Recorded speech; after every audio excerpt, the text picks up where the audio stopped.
नमस्कार मित्रांनो, आज आपण पाहणार आहोत 26 मार्च 2023 महाराष्ट्र सेट या परीक्षेमधील टीचिंग ॲप्टिट्यूड अर्थात अध्यापन अभियोग्यता ह्या घटकावर विचारले गेलेले प्रश्न.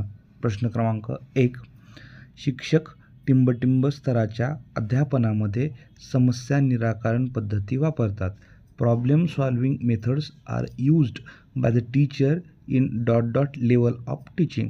पर्याय क्रमांक ए स्मरण मेमोरी, पर्याय क्रमांक बी आकलन अंडरस्टँडिंग, पर्याय क्रमांक सी विमर्शी रिफ्लेक्टिव्ह आणि पर्याय क्रमांक डी मूलभूत बेसिक. आता बघा की समस्या निराकरण पद्धती ही विमर्शी स्तराच्या अध्यापन पद्धतीमध्ये वापरली जाते. पर्याय क्रमांक C reflective.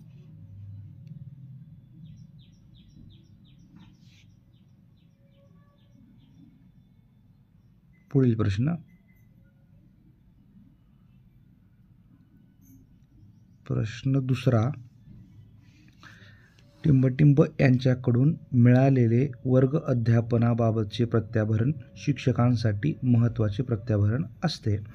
Feedback of classroom teaching from ... is a valuable feedback for teachers.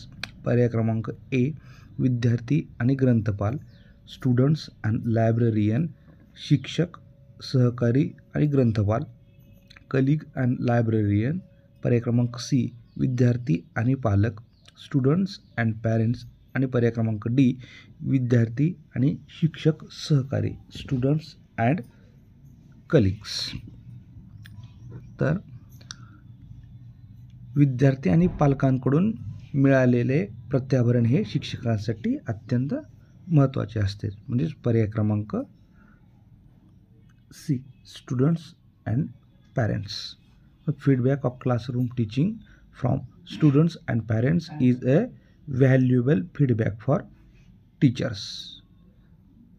पुढील प्रश्न.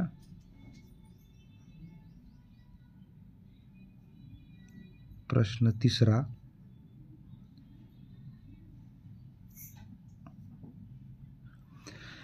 स्वयं म्हणजे टिंबटिंब होय. स्वयं स्टँड्स फॉर. पर्याय क्रमांक A school webs of action learning for youth aspiring maps. पर्याय क्रमांक B study websites of action learning for young aspiring minds.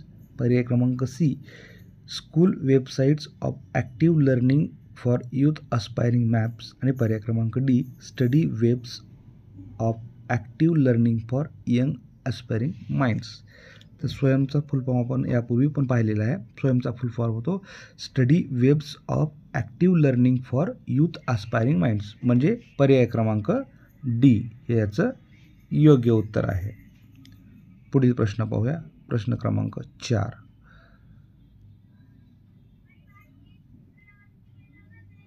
इतिहास विषयाच्या अध्यापनासाठी टिंबटिंब ही जास्त योग्य पद्धती आहे. भूमिका पालन पद्धती म्हणजेच रोल प्ले मेथड. पर्याय क्रमांक बी दिग्दर्शन पद्धती डेमॉन्स्ट्रेशन मेथड. पर्याय क्रमांक सी प्रायोगिक पद्धती एक्सपेरिमेंटेशन मेथड आणि पर्याय क्रमांक डी अवगामी पद्धती डिडक्टिव्ह मेथड. तर इतिहास विषयाच्या अध्यापनासाठी भूमिका पालन पद्धती ही जास्त योग्य पद्धती आहे. म्हणजेच पर्याय क्रमांक ए रोल प्ले मेथड. पुढील प्रश्न. प्रश्न क्रमांक 5.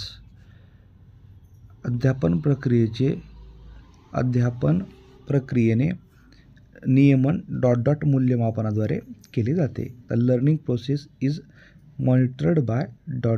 इव्हॅल्युएशन. पर्याय क्रमांक ए नैदानिक डायग्नोस्टिक. पर्याय क्रमांक बी स्थाननिश्चिती प्लेसमेंट. पर्याय क्रमांक सी आकारिक फॉर्मॅटिव्ह आणि पर्याय क्रमांक डी सकारिक समेटिव्ह. तर अध्यापन प्रक्रियेचे नियमन हे आकारिक मूल्यमापनाद्वारे केले जाते. फॉर्मॅटिव्ह.